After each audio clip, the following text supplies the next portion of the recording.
You're very, very welcome. Shall we go around and introduce ourselves?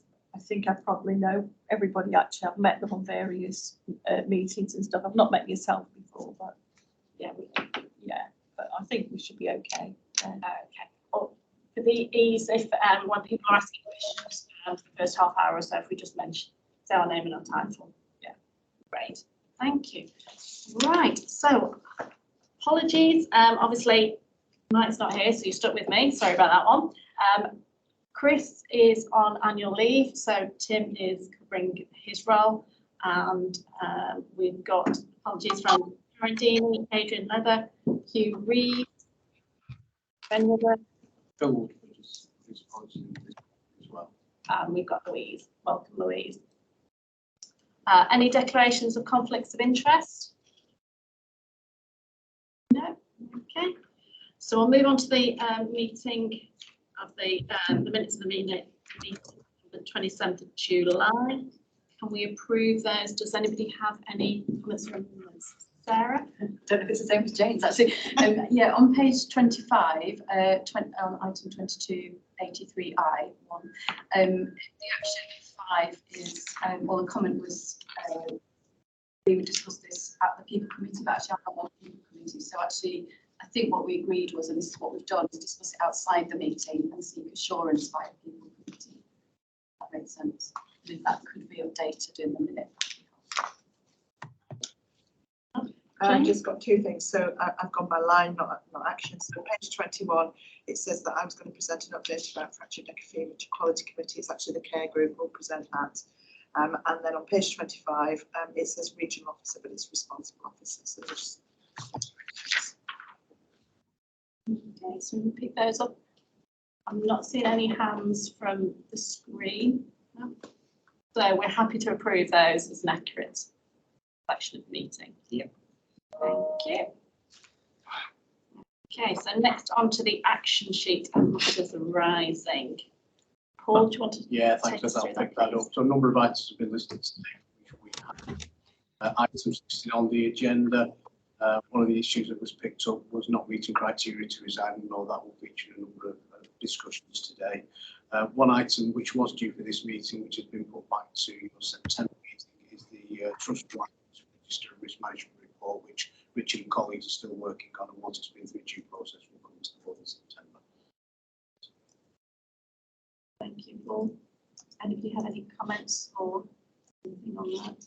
Well, my apologies, Chair. It's not here because it was on the previous month's agenda for the board, but it hadn't gone through due process, so we took it away, started doing some work with the intention of bringing it to TNG last week. Unfortunately, it wasn't the TNG last week because we were recruiting for a CEO. Just bad timing, my fault. Thank you. Okay, so we'll move on now to the patient story. So Bridget, can I hand over to yourself to introduce? Oh, thank you so much. So we've got Barry Rigg with us from our patient experience team, and I particularly just want to thank Caroline Horsley, who's joining us from the Cumbria Deaf Society. So I'm going to hand over to Barry in terms of introducing this item. Thank you, Bridget. So hello and good morning. My name is Barry Rigg, Head of Patient Experience here at Morecambe Bay. Today's story is delivered in partnership between the Cumbria Deaf Association and the University Hospitals of Morecambe Bay. And like Bridget said, joining me today we have Caroline. Caroline's our General Manager from the Cumbria Deaf Association. So just a couple of slides from myself before I do hand you over to Caroline. So the patient story is built into two parts today. You'll hear from me in part one with regards to what have we done. So what have we done to comply with the Accessible Information Standard? The Accessible Information Standard itself has been in place since the 1st of October 2016. And it does require that all organisations that provide NHS care and or public funded social adult care are legally required to follow the Accessible Information Standard. The standard is also a key feature of the NHS contract. Then part two of the session this morning, you'll hear from Caroline, who will describe the impacts. So the impacts of us implementing the Accessible Information Standard, particularly for people with a hearing loss or deafness. The standard itself is built into 5 key principles. So here we have the first 4 key principles in terms of what we must do. So we must identify a patient's communication and information preference. We must record that preference and we must flag that preference within the patient record. We also must share that preference across health and care providers to ensure that the patient does receive the correct information and communication that they require. The 5th key principle, and for us this was at the light bulb moment, the 5th key principle is to meet the information and communication standards of people with a disability, an impairment or a sensory loss. And once we started to unpick this 5th key principle, we were able to identify exactly the protected groups of citizens and patients that we wanted to start to engage with. Once we started to engage with particular groups of citizens and patients, we actually found the implementation of this standard quite easy. However, it did take us a long journey to arrive at that point. So I would also just like to share here today that the patient experience team, and particularly Annette Shepherd, has been allocated to work on this project since March of this year. And since we allocated some dedicated resource, we've been able to really demonstrate the impacts and the success of implementing the accessible information standard. I'm now going to stop sharing my screen and hand you over to Caroline.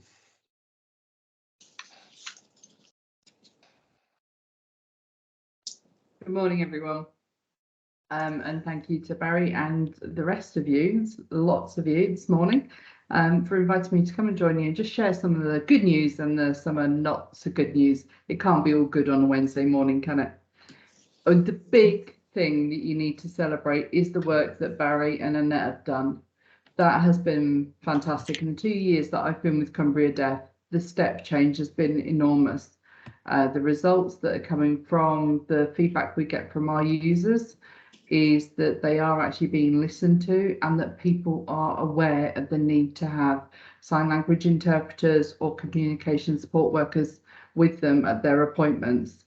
And also there's a lot less, oh, we'll phone you back now. Well, you can't phone me, I'm deaf, which was a frequent occurrence. So I'd like to celebrate Barry and Annette's work that they've done. Most recently, Annette has sent out communication preference sheets that we've been working with our groups to get them signed up so that that is shared with GPs, hospitals, the information is readily available. And recently, it was including the tweet that Barry shared in his slides. I was able to phone up a surgery and say, can I change this appointment, please? And straight away, the administrator I spoke to was like, yes, I can see the patient's deaf. That's not a problem. You can make that change for them, instead of the usual long range of questions we used to have to go through, and people still insisted to speak to the patient themselves. Well, the patient can't hear you and can't reply. So that was a really good step, and that's made life a lot easier, and it's reassured our users that they are actually being listened to in the right way. However, and Barry does know there is a however to this isn't a surprise, there have been incidents where people have arrived at hospital in A&E after 5 p.m. when the VRS service stops. Rather than trying to find an interpreter, which you can do through us 24/7 near enough, the patients were left without support. So they went to X-ray, physio, they were in A&E, they were put on a ward without communication till the following morning. And this is someone with dementia who is profoundly deaf. They were in a state of anxiety when our interpreter arrived, which has now made them reluctant to want to go to hospital. So there are these things that we can work together to remove. And one of the things I would say is that the reception administration teams are very aware, very competent and capable in dealing with the AIS. It's when we come to practitioners, the medical practitioners themselves in clinic, that we're finding it more of a challenge. There was a client one day who was having wrist surgery. So one hand's out of action, the client is deaf, and the other hand had cannulas in, so wasn't able to sign. And the clinician was suggesting that the interpretation was done by VRS. Now that client would not have been able to sign to someone on VRS, but they could sign to someone in the room just using their fingers and eye signals, but you wouldn't get that from someone on VRS. So there's all this understanding, and I will be sharing with Barry some of these stories and where the improvements could be made. We're not here to harangue and harass, we're here to help. So that's really what I wanted to share today. And as you know, Barry said, it is a long journey. We're never going to get it right. It will be one of those things we learn as we go, and we're here to help you do that. So thank you for letting me come and celebrate and share some of the things that we could do better together. Brilliant. Thank you, Caroline. You're Just welcome. for the purpose of the group, a VRS, video relay system, so a video interpretation. Yeah. Thank you. Thank you very much. You're welcome. Thanks, Caroline. Thanks, Caroline. Thanks, Barry. Really, really interesting to hear that. I'm going to open up to questions if that's okay with you both. So, Jill. Thank you. Thank you for the presentation. It was so interesting. But essentially what we're talking about here is people's access to service and the duty that we as an organisation have to make sure that they understand what is going on in their service. So clearly you gave some great examples where we're failing at the basics. And I just wanted to ask maybe Bridget or Barry or somebody about, well, or Jane, well, what are we doing then to make sure clinicians understand that you can't get people's consent or ensure that people understand it if you're not communicating with them or giving them the means to communicate and making those adjustments? So what plan is it that we have with clinicians that's going to improve this? Thank you. Thanks, Jill. Bridget, would you like to respond to that?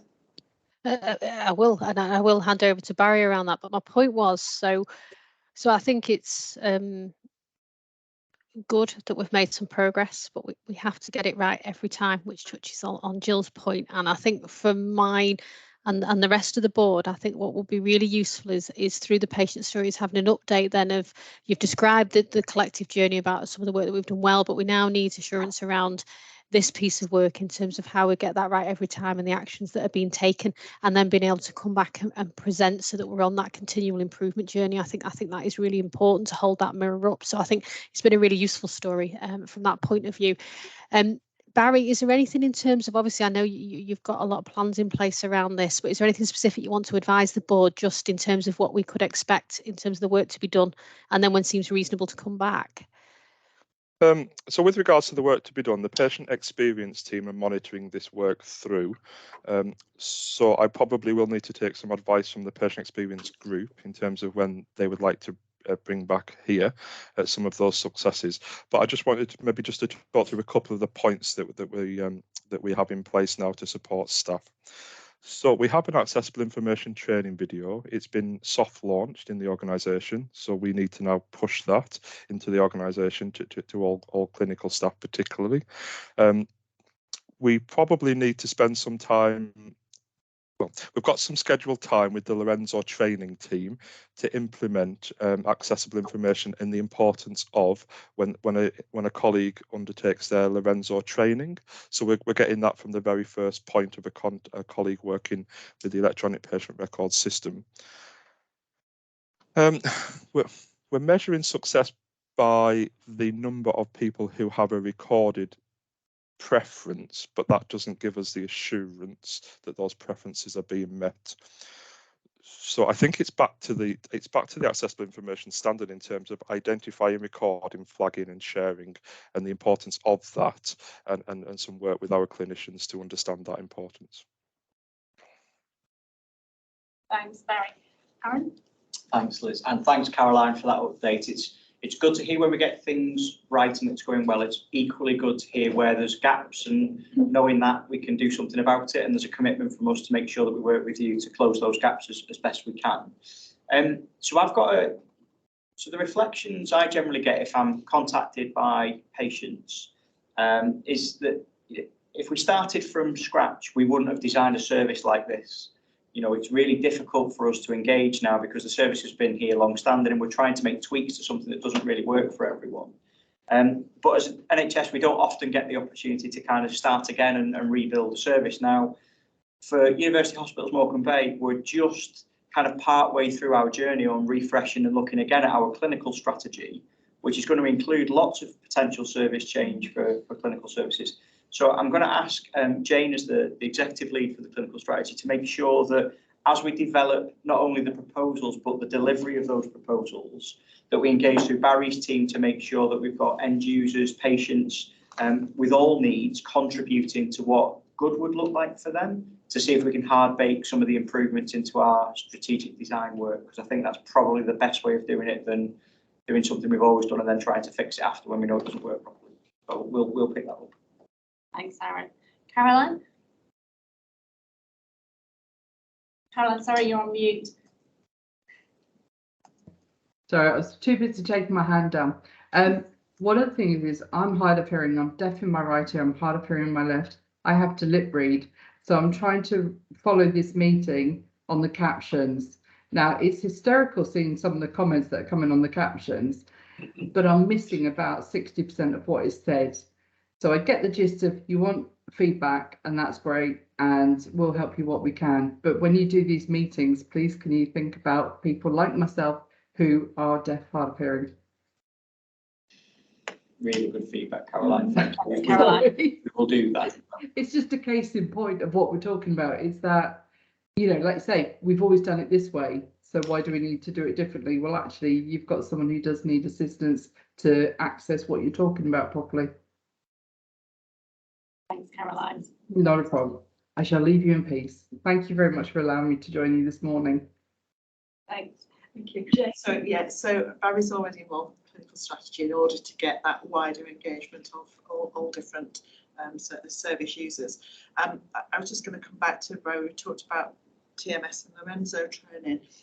As a clinician, and this is much wider than people who've got accessibility issues due to things like hearing loss, but for people who English is also not their first language, what is really practically very difficult is if you've got somebody who is well informed and who knows that they can have that worker with them or has got that support, it's really easy. But what often happens is somebody pitches up in ED or on the ward or in clinic, and then you find out those things. And what is not always easy is how you then get hold of a sign language interpreter or any other interpreter or a support person. And that, I think, would be a really valuable resource in every clinic space, in every ward space, in every clinical area, that there is just that A4 side of this is how you do it, whether that's through language line or whatever it is, because it is that 5+5 on a Friday nightmare that we all encounter. Thanks, Jane. Jill? I just wanted, it's a bit of a reflection really. I mean, the Disability Discrimination Act came in, when was it? 2002. The onus on us to make reasonable adjustments so people can access our services. And here we are 20 years later, still having people who haven't, you know, we're offering services without checking the absolute basics. And I find it really depressing. So in a way, even Caroline coming to the meeting today, and us not, this is a criticism of all of us, not of you, Barry, or anyone else, but why have we not made the meeting accessible? We need to think about this for people before they arrive in the meeting. Thanks, Jill. Agreed. Absolutely. Thank you, Caroline, for coming and giving us your time, and also you and your organisation giving us your support so freely. That's right. I would just like to add one thing to help on the, like you say, the emergency situation. You won't be able to see these, but we've made these business cards that we're giving out to all our clients. So front side says I am deaf, and the back actually has their name, their communication preference, name and an emergency contact number of who you can get hold of, and their GP. And the GPs generally have the phone number of their preferred interpreter, because we're doing that with our local GPs. So hopefully if someone came in, check their wallets, or if someone's waving something at you, it may be that they're doing this to help you. And this is through work that we've been doing through conversations with the group and Barry. Brilliant. Thank you so much. Okay, right, there you go. I shall leave you now. Thank you. We've just got one more, Sarah. Thank you, and thank you, Caroline. I think it's so helpful, and as Jill said, to really demonstrate to us why it's so important that we do this from the outset. I suppose I had a question really about the training and development, because there's something about what goes in Lorenzo or how people use Lorenzo, but actually how are staff trained, or how can they be trained so that this is part of that service provision. We have diversity training, but perhaps there's something about how this then covers, so, and it maybe already is covered, but I guess what's the assurance around how we support staff to enable service users to access the service, not just about having a poster on the wall, but actually that it's part of the training from the outset. Thanks, Sarah. Bridget or Jane? I don't have an answer to issue there, Sarah, and I think it is something that we're not getting right, even if we've got training there now. So it's something we need to go away and think about how we are meaningfully delivering that training, rather than something you complete on TMS that doesn't actually necessarily hit the mark. So we'll take that away. Great, thanks, Jane. And maybe it's something that we need to bring in with the universities for training of medics and nurses at a very early stage, so they're just aware of these things. Bridget? Oh, thank you. So, I mean, Dan West, who's the Deputy Chief Nurse, along with the Deputy Medical Director, Caroline Brock, in their portfolio, and Dan starts on Monday, is around the whole educational offer within the organisation. So there is things in place related to this, but as part of that work, we're getting an appraisal on a number of aspects of training and competency to assure ourselves, and also elevating the educational aspect within Morecambe Bay, which is possibly not as visible in our existing structures. So that work's commencing. Well, it's not, there is work in place, but in terms of that, having the leadership from medical and clinical, that is in place from next week, and I think that will help us greatly on that. And the second thing is just around this. I'm really glad the story has come here, because it's promoted a lot of discussion. We're also reviewing in terms of how we corroborate the information through our complaints, incidents and patient experience, and having a refresh of those aspects of our business as well, which I think will help in terms of themes of understanding what we're doing well and where we need to go. So I think that will help us. Thank you, Bridget. And thank you to Caroline and to Barry and to Annette for all the work you're all doing together. Thank you. Okay, so we'll move on to the Chair's report, which is there for everybody to read. I'd just like to bring your attention to point 7, which Mike has written about, that he would like to offer his genuine thanks to all colleagues for their efforts as we remain focused on the exit strategy from SOF 4 and the continued work with the recovery support programme.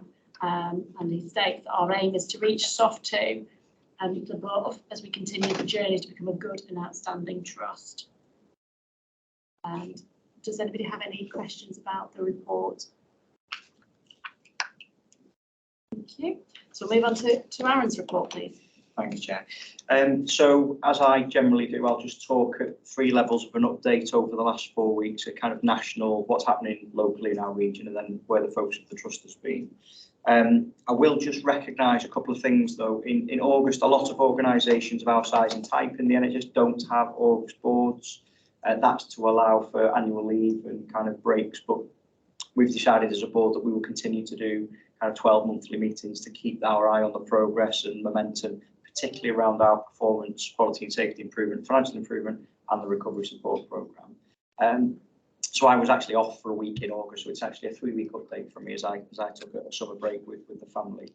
I'm going to start off where the Chair started in the brief update from the report, which is a thank you to colleagues. It's really clear to me that we have not had any cessation of the pressure that we've seen out the back of winter last year through the spring and the summer of this year. Our teams continue to work incredibly hard, particularly on managing patient flow and urgent care pressures. And that's a combination of factors of staff absence still with COVID, still seeing high prevalence of demand for urgent care and higher acuity than we'd ordinarily expect to see. And a significant issue with pressure elsewhere in our system with other partners suffering from similar pressures with capacity and staffing, most notably in social care, and you'll see that in an update in our integrated performance report today that Scott will highlight a bit more, particularly around not meeting criteria to resign pressures that we're seeing in our system currently. So that's a bit of context for the board. So when we're talking today about our improvement journey and performance, the context of how pressured the system is under and our services are under is important to recognise, because our teams are working extraordinarily hard to deliver what's in front of us today, and I think that should be noted and recognised by the board as we do as an executive team. Just talking about the national picture, it's really clear that there are two things that are priorities at the moment. One is around the structural reform, and the ICS is now having been established from the 1st of July, and the dialogue between NHSEI, national team, regional team, and the new teams at the ICSs to clarify and work through what we would call the operating model. Who's responsible for what, which meetings are being held, how do organisations like ours interact in that new system, and that is still under development. So there's some direction, some workshops over the autumn that we'll participate in, and when it becomes a little clearer, we'll be bringing that to the board.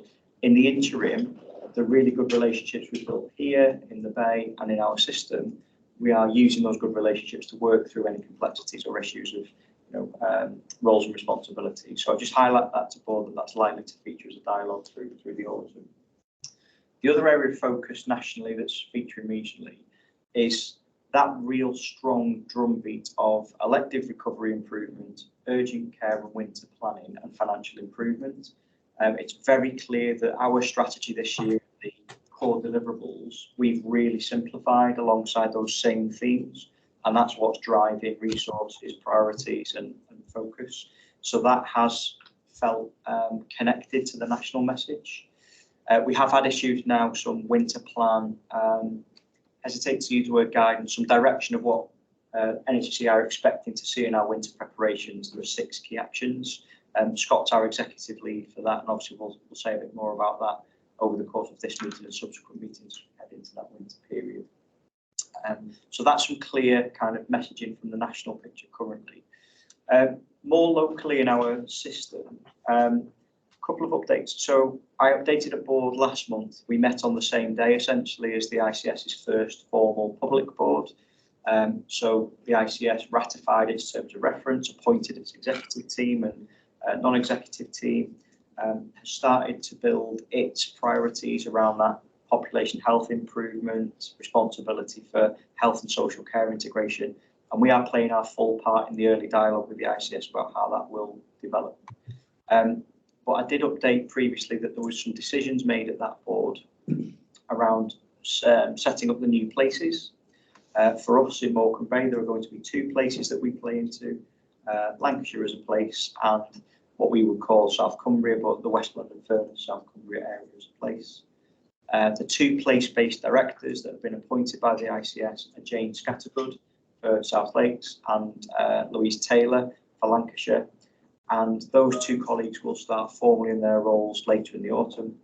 We've already made contact to start to talk through what does it mean in practice for Bay Health and Care Partners work, how do we make sure the good clinical improvement and clinical transformation work we've commenced over the last 5 or 6 years is retained, and how do we take advantage of the benefits of the boundary reviews early. So we'll be opening up that dialogue as a leadership team over the coming weeks and months.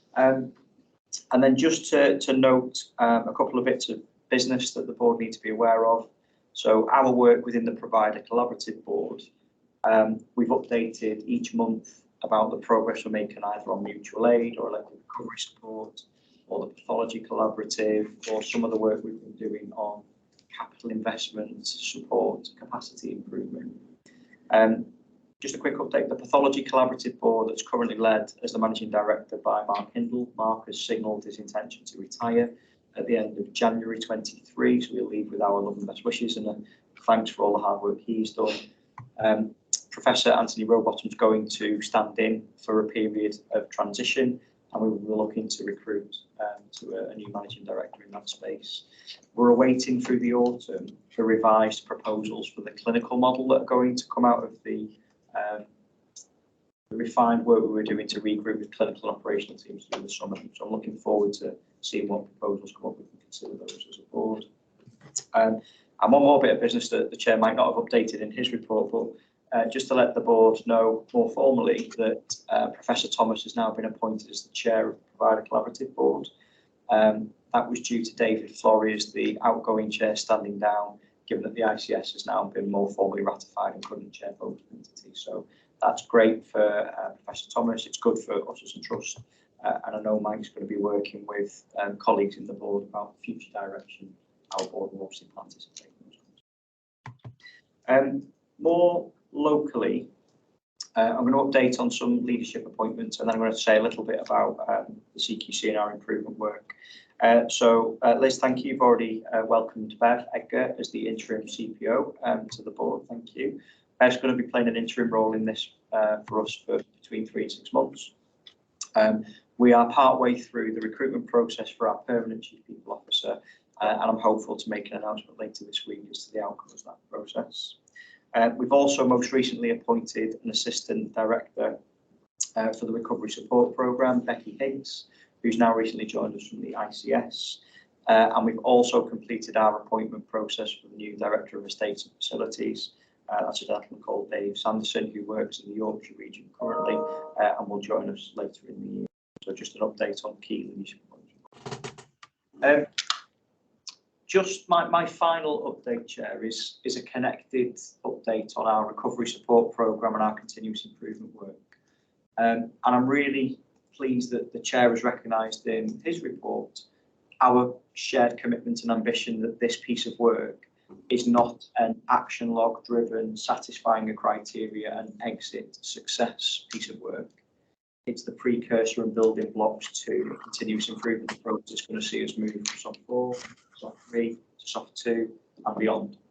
Our ambition is to be a really strong and stable organisation that's recognised as very good, either by its peers or by ourselves, and that journey will not stop at the point we enter the SOF 4. So it's in that context that I've included a brief update in my report on CQC inspection. Colleagues will be aware at board that we've had a lot of inspection activity in the last 15 or 16 months with the CQC, starting last April, where we had our medical services and a well-led review inspected, which led to some of the improvement work established in the recovery support program. Then later in the year, we've been part of the broader system inspection on urgent care and further inspection of medical services at Furness General Hospital. And that was so the CQC could complete their reviews of our medical services cross-site. We received our final inspection report on the 22nd of July. Not a ratings change, that's a rated report, but it allowed the CQC to give us further feedback on the current position with our medical services. I was really pleased to see the reflection of the improvement work in the CQC report. So they highlighted in particular the improvement that we'd taken forward in our stroke services across both sites, around the work we've improved around infection prevention and control, around record keeping. They also highlighted specifically the care and compassion that they saw on our wards and departments at a time when we were under some of our highest pressure. And that is probably the thing I'm most proud of, because that's the bedrock. That's the thing that we don't let slip. And even under pressure, the CQC saw that play out on the wards and departments. So it's good to see from the CQC a reflection of the improvement work that we've been overseeing for the last 9-10 months with a bit of purpose under the recovery support programme. They did highlight areas where we need to provide more assurance, more focus as we continue our improvement journey, and it's important that I highlight those. So a reflection of the long waits that we have for patients, both electively and when they attend our urgent care services, that needs to improve.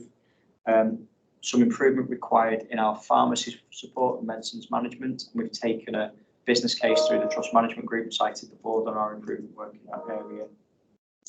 Our staffing levels and working relationships across some areas when under pressure.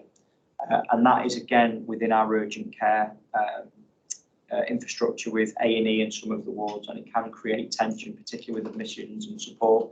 And I know that Bridget, Jane and Scott are working with the care group teams on supporting to improvement work also in that area. So that's an important update from me, Chair, in particular with the CQC. We'll bring more formally kind of the progress against those actions through Richard's report on the CQC updates and also the Mssp report in the coming months, Chair. Thanks, Sarah. Does anybody have any comments or questions? Sarah? Thank you.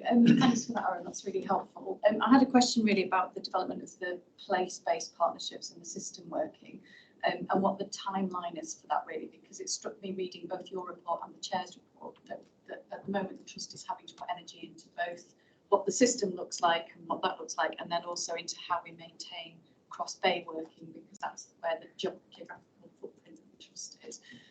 So I guess sort of interested to understand the timeline for when we see those new partnership arrangements settling down and how we see Bay Health and Care Partners fitting into that. Yeah, really good question. So I think from an ICS perspective, they are 80% of the way through of setting their structures, their leadership teams. There's a couple of new appointments to join them, but then they'll have their very senior team in place. So I would expect the ICS operating model to finalise over Q3, so over the next 3 months or so. Place-based directors don't start until September, October. And in terms of the mandate for place, they are still under discussion with the ICS as to what levels of autonomy and responsibility will be transferred at what point and for which areas of work. One of the things that has been discussed is this delegated budget and authority is unlikely to happen until 23-24. So that's probably 12 or 18 months away. So I think settle down from the regional perspective ICS over the next 2 or 3 months. The place-based partnership discussions are going to start now over that period as well, but I'd expect that to be more like a 6 to 12 month period for that to settle down.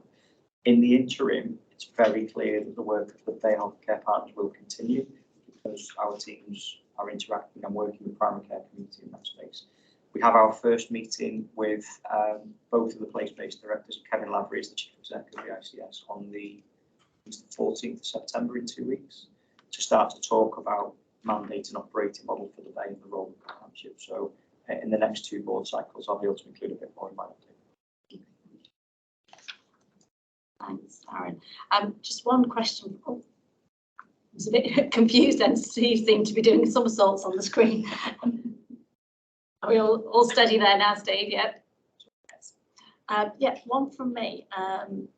And you touched on that with the work with the Bay Partnership, and that's a vehicle that we've used for a lot of communication with patients and families and the population across the Bay. Is there something in place because there's going to be key messages that are needed to be sent out across winter about how to access services, how people can maybe do a little bit of self-help to help themselves over winter and with all the issues that everyone's facing over the next sort of very difficult 6 months that we know we're going into. Are those mechanisms still going to be in place to get those messages out there and communications? Yes, short answer. So we're going to use the existing infrastructure. I know the ICS are talking about linking as the 3 ICSs in our patch, Cheshire, Merseyside, Great Manchester on some key themes. But yeah, we'll retain the infrastructure that we have currently until such time it transitions to something different to the one. Thank you very much, and thanks for the update. Sorry, Louise. Sorry, it was just around the winter comms as well. We are in the process of putting together a comms plan that's with the provider collaborative partners that will do exactly that. So yes, they'll still be shared. Great. Thanks. Thank you. So we'll move on to item 96, the Head Governor report update, please, Lorraine. Morning, everyone. There isn't really anything else more to add. You know, what is in my report is written and goes that way. The only thing I would like to do is say that there are people from the membership and communications group who are doing a lot of work at the moment on trying to enhance membership and for the roles of governors. So that is ongoing at the moment. Thank you. Thanks, Lorraine. There is one item though in connection with the membership and the constitution that we're asked to approve. It's the proposal that the Rest of England constituency be amended to a public constituency to allow non-exec directors to be appointed from areas outside the current 3 public constituencies, sorry, can't get the words out today. Are we all happy to approve that amendment? Yes. Thank you. Thanks very much for your update, Lorraine. Thank you. We'll move on to item 97 now, recovery support programme. And Sarah, I believe you're going to take us through this. I am, you lucky people. So just to say that, to start with, to say we are currently on track to deliver against the key milestones, which I think is an important first statement. Take you through the timeline. As you know, we had the meeting on July 14th, which you'll have discussed at the last board.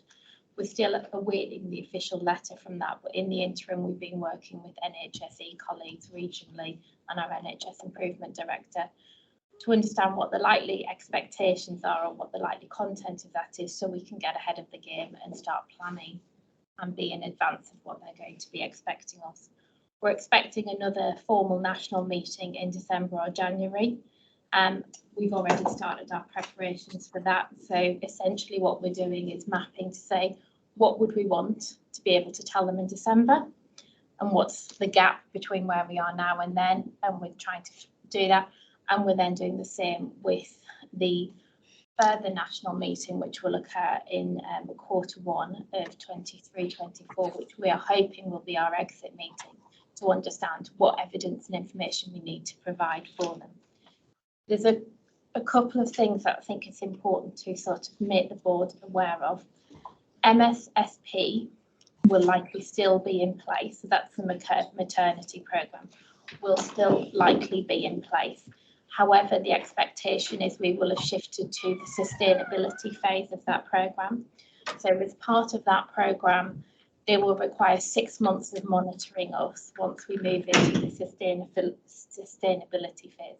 So there is no way we can make 6 months fit into the timeline, but they are looking for us to move into that sustainability phase, probably in January. So then we would look to exit Mssp sometime June, July as a result of that. However, us being in that sustainability phase will not be a barrier to us exiting from SOF 4, as long as we've delivered the quality and safety and the safe staffing issues. We are undertaking a formal review of Mssp in September. So we've obviously brought in a lot of staff to support the Mssp programme. There's been some absolutely fantastic work done. What was really interesting from the Mssp team who were reporting to us on the national meeting, who were reporting to us on the regional meeting, was they felt there'd been a step change within the team, and that they actually could see that change and improvement being delivered, and the narrative and the language being used had shifted for them, which was really positive. I think the other thing to sort of set the scene of is what we need to deliver to exit SOF 4. As I said to you on the previous time I attended board, it's that we are providing safe, sustainable care. But what they're also, and we've delivered against the exit criteria. So Caroline's analogy, which I like, is the exit criteria are essentially the edges of the jigsaw. So we absolutely have to have them in place. But our ability to demonstrate to them and to give confidence to the national and regional team that we have sustainably embedded these change, and that as an organisation we are focused on continuous improvement, is absolutely fundamental to our transition from SOF 4.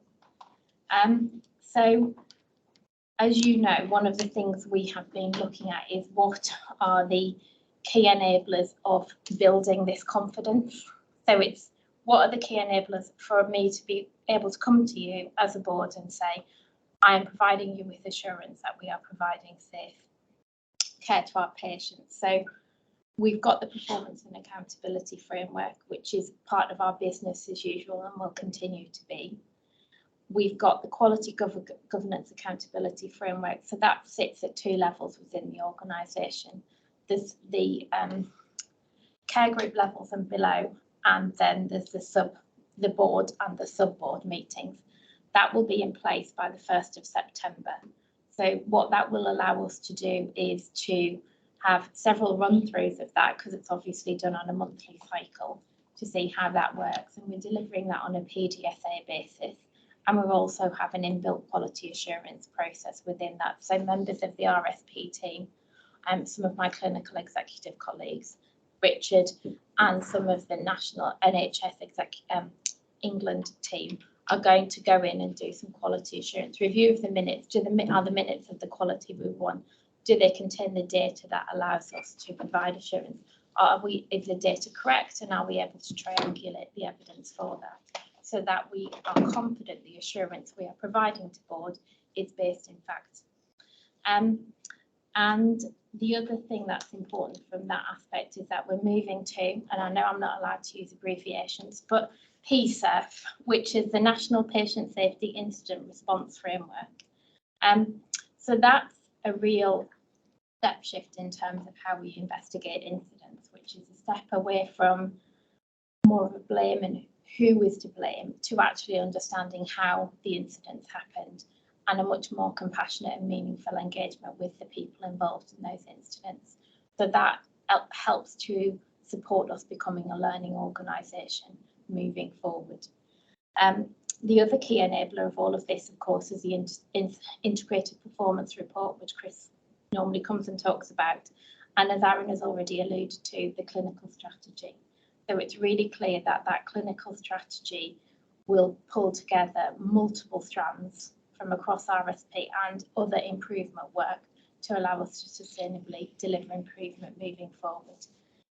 Following on from the sort of 14th of July and the other major and the outside conversations is that shift to outcome or impact focus. So up till now, we spent a lot of time building processes and setting up structures to allow us to do things.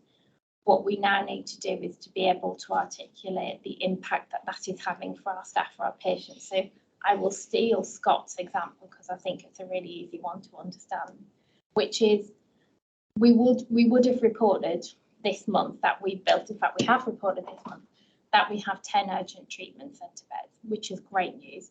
What we haven't told you is how many people are in those beds. So actually what we're going to be doing from now is shift to, so actually how many patients are being treated in their home, how many patients have avoided admission to hospital, so we can actually demonstrate the positive impact or the negative impact sometimes of the changes we are making within the organisation. And that shift to outcome focus is happening across the whole piece. The other thing that we are looking at is reviewing our metrics in line with that shift in approach. So Bridget's really clear on the metrics. I want to see this shift in pressure ulcers. I want to see this shift in falls. And our metrics for some of our other programmes, by necessity of the stage of the programme, have been process focused. We are now reviewing those metrics process and we'll move them to outcome focused, but we will take them through the change control governance process we have within the RSP. One of the things I think that's also really important in that building that sustainability narrative is how we are monitoring these shifts. So as part of that building and implementing the quality governance framework, it has been to include the reporting of these metrics and these programmes in the business as usual. So if I take one of Jane's work streams, which is around mortality, we have a mortality steering group which receives that dashboard, which then reports up into the quality committee, rather than setting up separate task and finish groups, which when the RSP goes away, they fall away. So everything has a business as usual reporting framework built into it.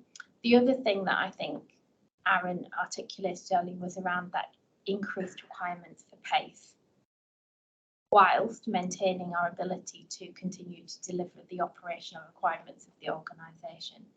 So it's one of the things we're doing is reviewing the budget to allow us to say, actually, do we need to support different pieces of work? Or can we target resources differently to better enable the outcome delivery at pace? And also it's to increase our engagement with clinicians and wider staff groups. So some of the feedback that's come back to me has been, I'm not sure what RSP is doing. Now that is quite deliberate in that, as you remember from the last time, I said, we're not talking about RSP, we're talking about improvement. But we need improvement to be on the words of all of our clinical staff. We need them to be focusing on the improvement. And with that in mind, one of the key enablers for what we're doing, and I would welcome if anybody would like to come, you'd be absolutely more than welcome to this, is we're doing some listening events, which is understanding from our staff's point of view what the barriers are to them engaging with some of these pieces of work, and particularly around the effective use of clinical audit and some of the other clinical effectiveness tools. Richard's team are also doing a separate listening event with the governance team around what the barriers are to that. And then we've got a launch event in October, late October, beginning of November, around clinical effectiveness. What does it mean for us as an organisation? What does good look like, and what changes have we made as a result of that? So if anybody wants to come and speak, etc., be really welcome to that. And the third thing I think I wanted to bring up, which again links on something Aaron said, which is a really clear narrative for me from the July 14th meeting, was about the requirement for us to work with our partners in order to achieve exit from this. And I think it's about 25% of our exit criteria require us to demonstrate or work with the ICB. With that in mind, Chris, as SRO for RSP, has linked in with the ICB about how we start to have those conversations about how we can strengthen and coordinate the work that we're doing moving forward. There's some other things in this report around urgent treatment centre, which I'm sure Scott will pick up on and will be much better able to describe. Some really good news. We've done a closeout report, which will go to in September for the safe staffing element. Why this is a really important milestone for us is because it is the first time we have delivered a major piece of work against RSP. So this sets the tone for what does that evidence need to look like, and how are we able to demonstrate in the coming months that we have continued to monitor and provide assurance within the organisation that that is in place and it continues to deliver. You'll know we made the application for the lifting of the Section 31 stroke order. Still haven't had the formal outcome of that. And that is the kind of major things I wanted to bring to your attention today, highlighting from the report. Thank you, Sarah. Do we have any questions or comments? Aaron? Yeah, just a comment. So I really like, so we've been very clear as a leadership team with the board, as I said in my update, that history tells us that our organisation is very effective at responding and delivering key actions to address issues when they're presented. We are much less good at demonstrating sustainability and changes to our approach, governance, assurance or leadership that gives confidence that those things can be permanently resolved, all risks permanently managed in a better way. So I really like the leadership that Sarah and Chris, Becky, Caroline's input are putting into what is very clearly now a next phase view of how this improvement work continues, which is also something we haven't done very well as we approach kind of latter stages of improvement work. There's still a lot to do, and it will mean a lot of engagement and dialogue with our teams, but I really like the approach that we're taking here. So Sarah's offered for board colleagues to be involved in some of these sessions, particularly as we look at next steps. I'd encourage colleagues, if you have the capacity to do so, to engage in that. Yeah, I just wanted to pick up around the freedom to speak up and that work stream, because I'm not wholly certain how that is starting to blend into what we're doing around the cultural integration and the leadership development stuff we're doing. Just learning that sort of thing. I feel like it's slightly aside of it, and that might be because I've not picked up on where the links are. So I'm going to looking to see if Bridget wants to come in or she wants me to answer that one. I'm quite happy to come in. Thank you, Bev. It's been brought in purposefully under the, and Jill's got a hand up, has been brought in under the culture piece as a subset in RSP, and that was purposeful. So originally the improvement work set for freedom to speak up was a separate entity, which is why it's been brought into that arena in terms of, because the correlation and links are absolutely there. Bev, so I'm quite happy to work with you. There's an established piece of work and programme of work that links in through the culture and OD piece to ensure that they're absolutely entwined. And then we've just put some additional support, which is part of the reason for the appointment of the Deputy Chief Nurse, Dan, who is also leading operationally on some delivery of the improvement work alongside the RSP programme from that point of view. And I've just noted that Jill, as the Freedom to Speak Up lead, has also got a hand up. Thanks, Bridget. Jill? I have my hand up, but it was up before, and I just wanted to say to Sarah, that was a fab report. That really was beautifully explained and covered everything and gave me assurance. So thank you for that. And it was good to see the inclusion of the freedom to speak up stuff under the cultural work, but we do have a long way to go. So I'm looking forward to working with Dan when he starts, which is very soon, isn't it? 5th of September, because there are a number of things where, as an organisation, we have to make freedom to speak up, not something like a project on its side, but integrated into what we do, into the systems where we can learn lessons from it, like we can learn lessons from incidents and other things.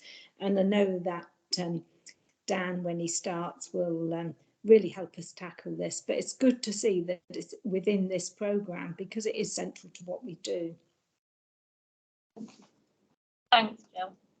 Thank you, Jill. Yeah, for me, I was. Come on, Sarah. Thank you.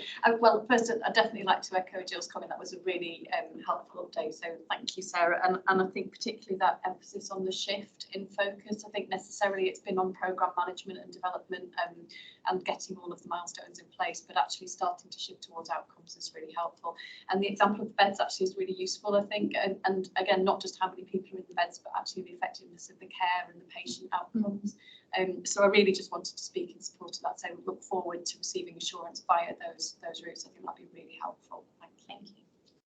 Thanks, Sarah. And you put that more eloquently than I was going to. But yeah, for me, this is what it's about. It's outcomes and impact, and whether that's sustainable. Because at the end of the day, it's how we treat our patients and that they have access to good quality, safe care at all times that meets their needs.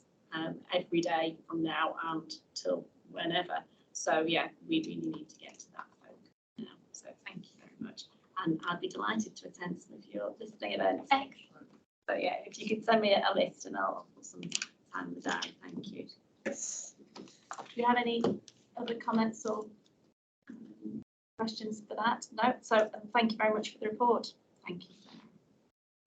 So we're going to move on to 98 now. The update and the CQC niche and Royal College of Surgeons improvement plan. Please, Richard. Thank you, Chair. So I had a couple of points before I asked people to ask me challenging questions. And it was interesting to listen to the Chief Executive and Dr. Holtzwell as well, because they mentioned a couple of points that you're going to hear me talk about in a bit of detail. I'm not repeating what they're saying, but it's nice to see that continuity. The first thing to say, as the Chief Executive mentioned, we had a CQC report given to us following an inspection in March this year. That's now been incorporated into the figures that you see in the tables here. That has a bit of a sort of throwing effect on some of the figures, and I'm happy to discuss that later. The other thing that's happened since the report that came to the July board and the report in front of you is that I've effectively gained 3 extra pair of eyes and ears around looking at the assurance evidence in front of us. So Claire Alexander has moved from the RSP team into governance. We've recruited a new Deputy Director of Clinical Governance in Angela Parfitt, and we've got a 3rd member of staff who we recruited on the recommendation of NHSIE in form of Helen Kelly. Now, those 3 individuals have really created us as our toughest critic of our work. And that's allowed us to see the assurance evidence in front of us through a new clarified lens, which has been incredibly helpful to have that in front of us in August to enable us to get where we still are very, very confident we're going to end up at by the end of the financial year. Indeed, I would say I'm now more confident of it than I was in July because of that extra capacity that we've brought into the equation to help us see those things. Just one point of governance, if you like. In August, we didn't have a quality assurance committee, which means that this report hasn't had that pit stop check and challenge opportunity that the reports would have had in previous months at quality assurance before it's in front of the board. And that means that those tough, challenging questions from the non-executive directors on quality assurance haven't had that opportunity to ask us questions. I'm happy to answer any questions that the board have. Thank you, Richard. And Jill's hand flew up, so no doubt your challenging questions from quality are now going to be hitting you. Thanks, Jill. Thank you, Richard. What can I say? First of all, I'm really pleased about that extra capacity because I'm not sure that a programme this size can be addressed without that extra capacity. So that gives me assurance. I'm not necessarily looking for answers to all these questions, but I've got 3, but maybe taking the way and bringing back an answer at the next meeting. First of all, worried about medicine and the capacity to address these things. This has been one of our both areas of most demand, but also areas of most fragility.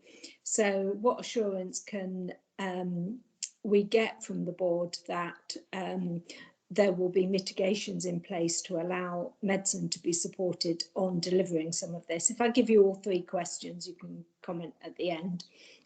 A detailed question on page 76 that Richard, you would have got a quality committee, which would have been that I don't get the niche recommendations by score, but I'm probably being thick. And that's on the chart where it says 1 to 9, and I'm not sure what 1 to 9 are. I'm not sure what the colours are. So just could you explain that chart for me? And also on previous reports, when recommendations were behind, you were able to provide a bit of narrative about why they were behind and what actions were going to be in place, and that isn't in this report, and maybe that's about where the capacity's been, and it's been August, but I would like to see those in future reports. That was the 3rd thing. Thank you. I'm happy to take all 3 now very quickly, Chair. So you're right about medicine. We called it out last month as well that we were a bit anxious that medicine were not on course. We have had conversations with the care group leadership team, including at integrated performance review meetings, and we've also lent them some additional support for 1 day a week as some fresh pair of eyes, extra capacity to help them with that work. And finally, the check and challenge meetings that we have in place for the medicine care group have now moved from monthly to fortnightly, so that we're getting our support into the care group on a much regular basis. If I can explain, and forgive me, I forgot to put a key in. So on page 76 at point 24, with regards to niche, if you remember the niche NIAF assurance grading system 0 through to 5, what we're saying in this graph is that there are 23 recommendations currently at level 1, 28 at level 2, and the other 21 on 9. 9 actually means not applicable, so they're not relevant to us. So you add up 23 plus 28 are the ones that are applicable to the organisation, and forgive me, there should have been a key there to say that. I love it, Richard, the way you think we're psychic. I might be a witch, but I'm not psychic. You are right, though. We would have bottomed that out at quality assurance, and I would have corrected it in time forward. And then, yes, you're right. In this version, you can see many more tables, and you can see a blank column at the end of those tables that describes how we're going to grade those particular areas. But yes, we need to get the narrative back in for the September edition, and that will be there. Thank you. Thanks, Jill. Steve? Thanks, Jared. Just a quick point for Richard to check outside the meeting if he likes, but mercifully there are only a dozen or so recommendations down for the Finance Committee to oversee, but I think there's an inconsistency in the reference pack. It's listed as no recommendations for finance, but I think there are 12 or 13. I'm just keen that we get those onto the agenda for the September committee, just so we can preserve oversight. So if you could just check that, I'd be grateful. Thank you. Thanks very much. Sarah? Thank you, and thanks, Jill. I think you covered one of my questions, well, which was about medicine actually, and then the scoring. So just on page 76, where we have got those numbers for 1, 2, and 9. So Richard, does that mean that we're aspiring to hit a 3 for our processes that currently they're all actually at 1 or 2? Is that what we're saying, or just to understand what that means? I think. So yes. So on page 75, you can see the table there. So yeah, we're not aspiring. We will hit all of our recommendations at least level 3 by the time that niche are starting to do that exercise. And over the months that they're here, November through to about February, we will demonstrate to them that we're at 3, because we're all using their measuring tool, if you like, in exercises that we're doing now to judge the quality of the evidence that's being put forward as assurance of compliance. So the answer is we will be at 3 for everything. Thank you. And I just wanted to add, actually, for the board's benefit, that I've been working with Richard and the team to try and attend some of the check and review panels as well, so to understand what that assurance process is like with the care group. And we've focused on medicine, obviously, potentially women's and children's. Thank you. Just a question for me, and again, I could be being completely thick here, but when I was reading through the board reference pack, coming up as page 48, there's just 2 items that are down as unable to complete, and to me they seem fairly major. So what was I missing? And it's the for women's and children's and maternity services, and both talk about the service must continue to develop a vision and strategy through engagement. And the second one is the trust must ensure they establish and operate effective governance processes and systems with robust action plans to monitor and improve safety and quality of services and mitigate risks to women and family using the services. It's MD3 8.3 and MD3 9.1. Okay, so I haven't got the reference pack in front of me to read it, but thank you for the details. So yes, all organisations, I think, are required to have a vision and strategy around women and children's. But as my understanding is, we have to do our clinical strategy for the whole organisation first in order to weave that into that process. So I suspect that might be where the lag time is on that. It's definitely not something that we're not going to do. We're just waiting on the full clinical strategy. On your second point about a good governance structure, that links into probably an item later on the agenda where we are asking for the board's approval of our revised governance assurance framework, which is, I don't want to steal my own thunder by talking about that now, but certainly that substructure within care groups has been worked through. WACS has gone a little bit slower because it needs to be significantly more finessed than other care groups in order to make sure it's doing what we need it to do. Okay, so it's probably the unable to complete statement that's wrong and should be reworded. Yeah. Yes, I agree. Thanks. It's probably the unable to complete in the time scale. Yeah. Niche reviews. Right, thanks. Bridget?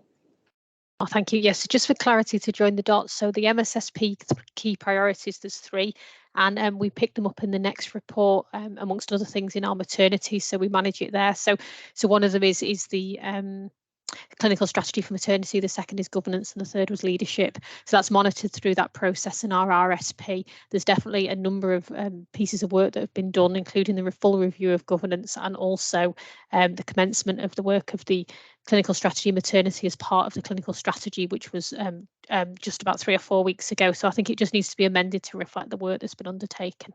But we will pick it up in the next report. I think Heather's joined us as the Director of Midwifery. Thanks, Bridget. Thank you. Thanks for that, Richard. Just reflecting back on the previous item on the RSP and Sarah's comment that we were moving into the outcomes and impact focus phase now. I know it's probably not part of this body of work, but what I think would be quite nice is maybe we could think about, once we've completed this, we've had the niche review, etc., looking back and doing it. So what's changed? Review, you know, and making that about patients, staff, more people focused than systems and processes. Yeah, from this point of, from this piece of work, that's very much part of the plan. So interestingly, I'm due to go to SIB in September with a presentation that articulates what we said in May, describe the situation in September, and then articulate why it's going to feel different by about December. So yeah, that would be easily part of this work. Thank you very much. Any other comments? So there's a number of recommendations of actions that we're to note. I won't read them all out, but are we all happy to note the progress and where we are? Thank you very much. And that feeds us into item 99, a maternity safety update, please.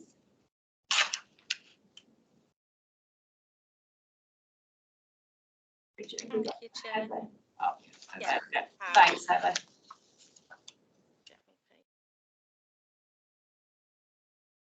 So this is the maternity update paper. We will cover some of the actions we've just been brought up as part of Richard's report. You'll see the perinatal surveillance model is in Appendix 1 for all the data that underpins the points that I'll make throughout the paper. So perinatal mortality, we've had no cases this month. We have got one PMRT case that's outstanding from June. We have completed the external PMRT review, which was around classifications, and that will be presented to Part B board in September.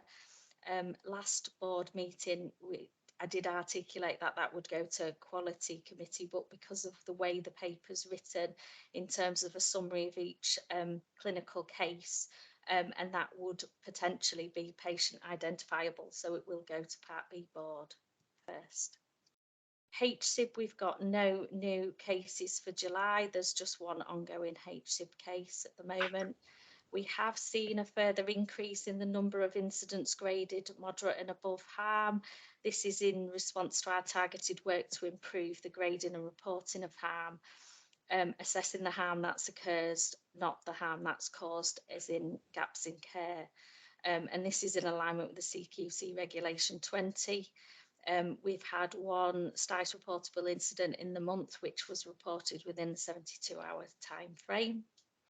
You'll notice on the perinatal surveillance model spreadsheet that there's an increase in the national stillbirth rate from 3.8 to 4.2. We continue to be under the national average for stillbirths, but that increase in the rate is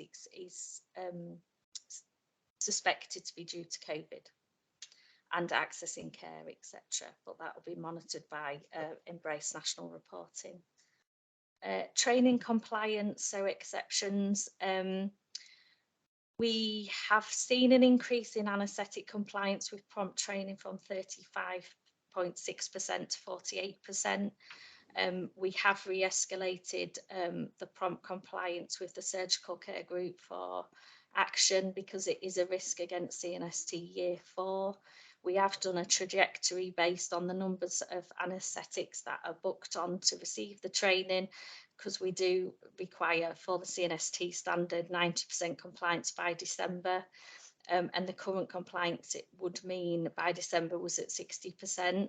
So noting that there has been improvement and input from anaesthetics since our last escalation, but we have requested a revised plan with some new trajectories to us to try and hit the 90% by December. So we're working with the anaesthetic department, and we've provided additional administrative support to help with the bookings. So that will be monitored. I imagine by next month, we will be escalating to board if we don't see further improvement and getting towards the 90% trajectory by December, because we might need further support to enable that to be done or to be achieved. Obstetric staff compliance with training is has been seen a decline to 56%. So the OGCD has asked to oversee the improvement plan with trajectories for achieving compliance by December. As part of prompt, we've actually rolled out all Wales community prompts, so that's our obstetric emergency training for specifically low risk settings. That's an equality improvement initiative, but it's also in response to a CQC action around ensuring that our training was appropriate for our low risk settings. So that's an exciting development. Anaesthetic staffing, so we discussed at the last board meeting regarding staffing standards. So we have met with our anaesthetic colleagues and we've looked at the new staffing requirements that was published in February and the Ockenden requirements in terms of the final report that was published this year. And we've agreed to collaborate on the benchmarking tool against the new obstetric anaesthetist standards, and we aim to present a gap analysis to Quality Committee in October